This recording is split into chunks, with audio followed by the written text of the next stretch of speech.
6 de la tarde con 51 minutos. Continuamos haciendo Hola Chile. Ustedes están viendo nuestro sitio web www.lared.cl. Los millonarios recursos que recibió la élite cultural en pandemia mientras el sector se caía a pedazos. Se encuentra aquí en el estudio Laura Landaeta, periodista. Laura, te felicito por el gran trabajo que están haciendo con el equipo de lared.cl. Periodismo independiente, incisivo, en profundidad. De verdad, es un lujo. Entren, vayan a darse una vuelta, se van a encontrar con muchas sorpresas informativas.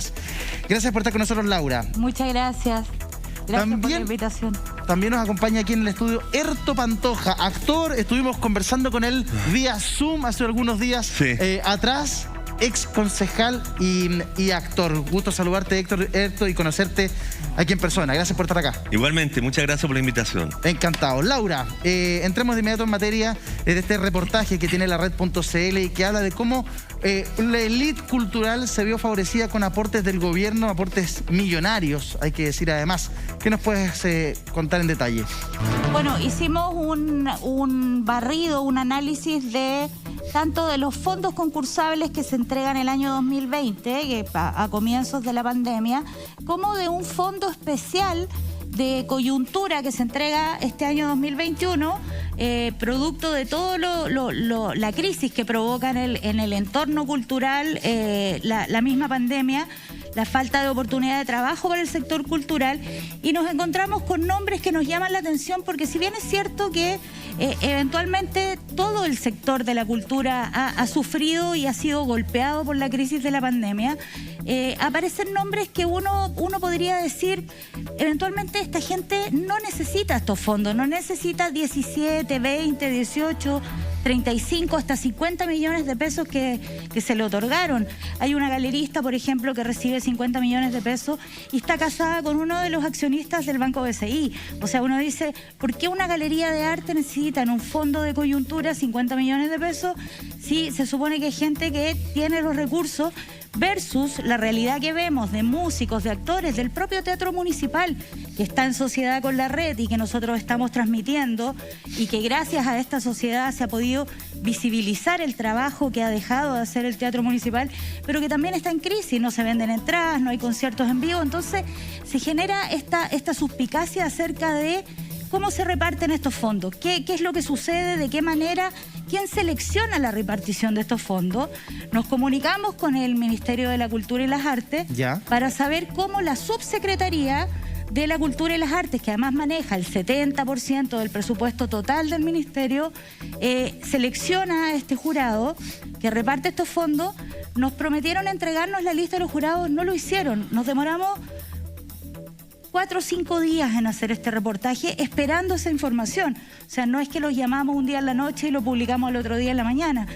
Y nuestros compañeros de la redacción lograron conseguirse la nómina de los jurados. Y cuando vemos la nómina de los jurados, nos damos cuenta que no se trata de personas externas al ministerio. A ver. Se trata de personas del ministerio. De hecho, está Rosario Paz Choche Valle, representante jefa del Departamento Ciudadanía Cultural; Marcos Ditborn Chadwick, representante de la Secretaría de la Cultura y de las Artes; María José Alvarado Andrade, representante de la Ministra de la Cultura y las Artes; Jorge Rojas Golzac, miembro del Consejo Nacional de la Cultura y las Artes; y Augusto Sarrochi Carreño, miembro del Consejo Nacional de la Cultura y las Artes. Entonces, ¿qué tiene de doblemente grave esta situación? Que el subsecretario de la Cultura y las Artes es sabido en el medio y ha sido publicado anteriormente, tiene una sociedad con Luciano Cruzcoque, con el parlamentario Luciano Cruzcoque, que en el último tiempo ha estado envuelto en varios escándalos, entre ellos el más destacado es el de su asesora del hogar. Claro.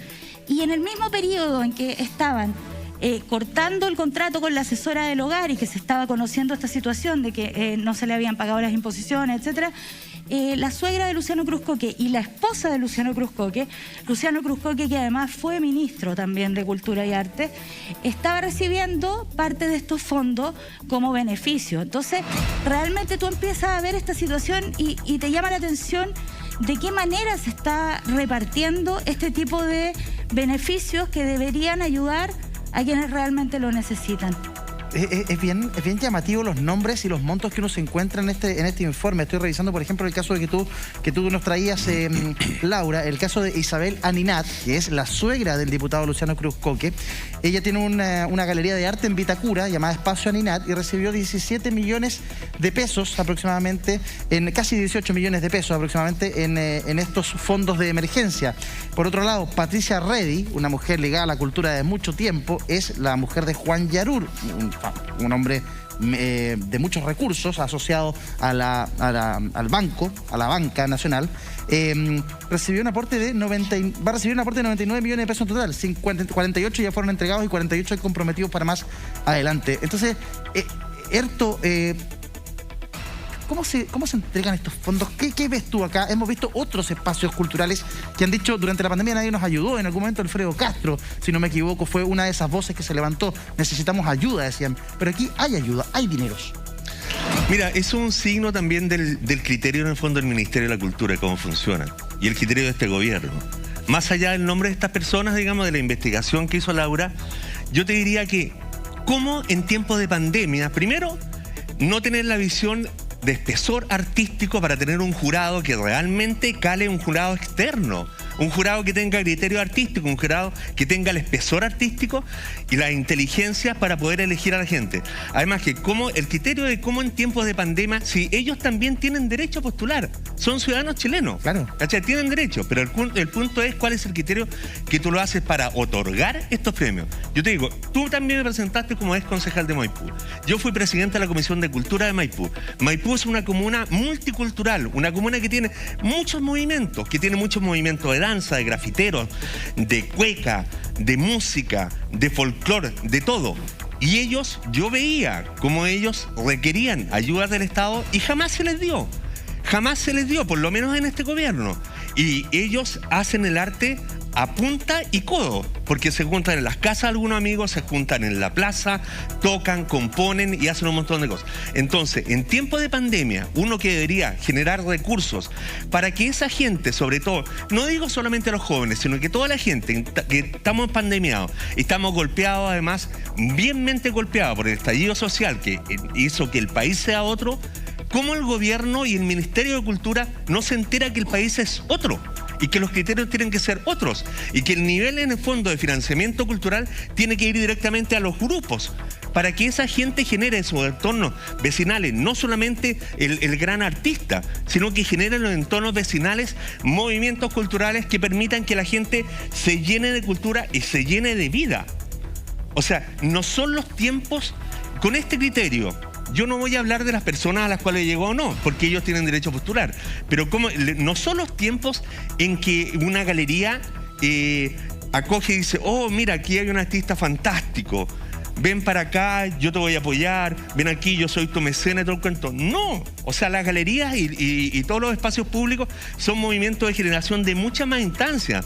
No son para que vengan a decir, tú eres el elegido, ven para acá, yo te voy a apoyar tu carrera. Son un momento para que abran la cabeza que el país cambió.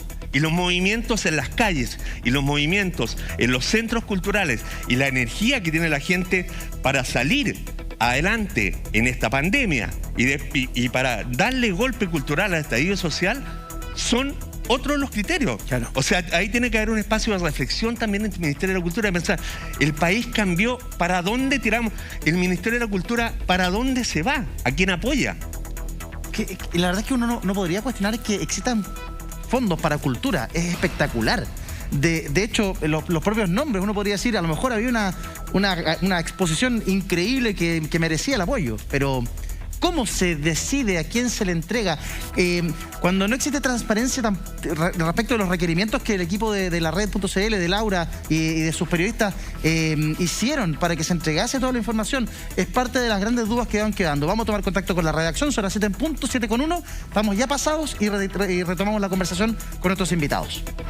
Continuamos la conversación con Laura Landaeta de la red.cl y con el actor Erto Pantoja y de estos multimillonarios o millonarios recursos que recibió la élite cultural en tiempos de pandemia. Claro, hay fondos que son concursables, hay otros fondos que son de emergencia. Laura, ¿cuáles son los puntos ciegos que tú crees que aún quedan por conocer en una investigación como esta? Bueno, en los próximos días vamos a a develar más información acerca de, ya no de los fondos, sino de otros gastos que ha tenido el ministerio que son bastante ilógicos, difíciles de entender. Pero brevemente quisiera precisar una cosa. Para ganarte un fondo concursable tienes que ser un burócrata o tienes que bien ser un economista. Hay gente que te cobra por completar tus formularios de fondos concursables porque es una maraña imposible de hacer por alguien que está ligado a las artes y que no tiene tantos conocimientos económicos. Erto te puede hablar sobre el tema. Entonces, aquí estamos destinando fondos para apoyar la cultura, que el proceso en el que se entregan estos fondos termina perjudicando a las personas que están dedicadas a hacer cultura y muchas veces favorecen a personas que también hacen cultura, pero que tienen más experiencia en llenar formularios. Eso está mal hecho. Eso está muy, muy mal y qué bueno que hagas el punto, Laura. Erto, tú el otro día al aire nos dijiste, yo soy actor, no soy un pinche actor, no soy gestor cultural, pero parece que aquí hay que ser de la NASA para saber llenar estos formularios y ganarse alguna vez un fondo concursable. Yo creo que hay un punto de que los municipios con su dirección de culturales deberían tener un nexo más fuerte y también el Ministerio de Cultura debería ser un nexo más fuerte para poder llegar a esas otras capas. A esa gente que no es experta en llenar esos formularios y hacer todas esas cosas.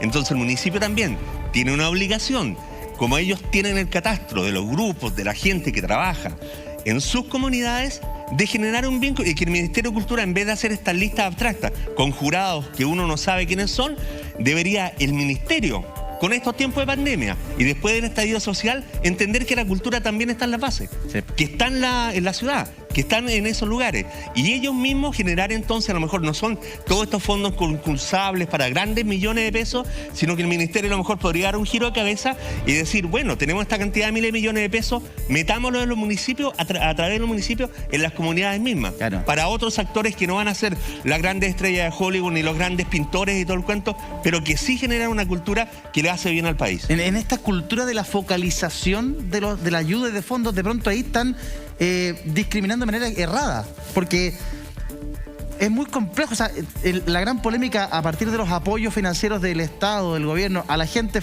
era imposible saber si yo calificaba o no calificaba, era muy difícil, era una ecuación de octavo grado, era una cuestión muy compleja. De verdad, son muy complejos esos formularios, no es tan sencillo. Entonces, alejan la cultura demasiado de las bases culturales, de las escuelas, de las formaciones, de quienes están empezando. Yo recuerdo hace 15 años cuando yo salí a la escuela de teatro, postulé no sé cuántas veces al Fondar, nunca me gané nada, nos aburrimos con mi compañía y uno se fue a trabajar de garzón, el otro se agarró sus pagos, se fue a Barcelona y el otro terminó trabajando en la tele. Pero terminaste aquí, po. Terminaste aquí. Gracias a Dios terminé aquí. Con las luces. Claro, con las luces, trabajo un poco en lo mío, pero es muy complejo a los que están empezando. Se les hace muy difícil con este tipo de filtros, de sedazo. Es mucho, pero claro, debería el mismo ministerio, en vez de... siento que en vez de tener tanta burocracia, ellos mismos deberían ayudar con su propia burocracia. Podría haber una oficina dentro del Ministerio de Cultura que te ayudaran a hacer los formularios. Claro. Que te asesoraran, ¿cachai? Para que te ganaran los fondos. Totalmente. Y los fondos mismos a lo mejor deberían tener un tope para que cupiera para más gente, ¿cachai? Sí. Un poco un tope de otorgamiento. Y debiesen haber capas. O sea, si tras de tu fundación cultural o de tu galería de arte o de lo que sea, hay un banco, o sea, los fondos estatales no debiesen, creo yo, apoyar a ese lugar en particular, que hacen una obra maravillosa, pero resulta que hay muchos que se van quedando sin ningún peso, no saben llenar los formularios, menos van a conseguir fondos. Debería haber un proceso transparente de selección de jurados, que todos podamos saber quiénes son los jurados y no quedarnos esperando que el Ministerio nos entregue la información por tantos días. Transparencia, por favor. El Ministerio de la Cultura le dé una respuesta a la red.cl. Laura, gracias por habernos acompañado. Felicitaciones al gran trabajo, lo reitero, un gran trabajo en la red.cl. Que les vaya bien. Muchas gracias. Nos vemos.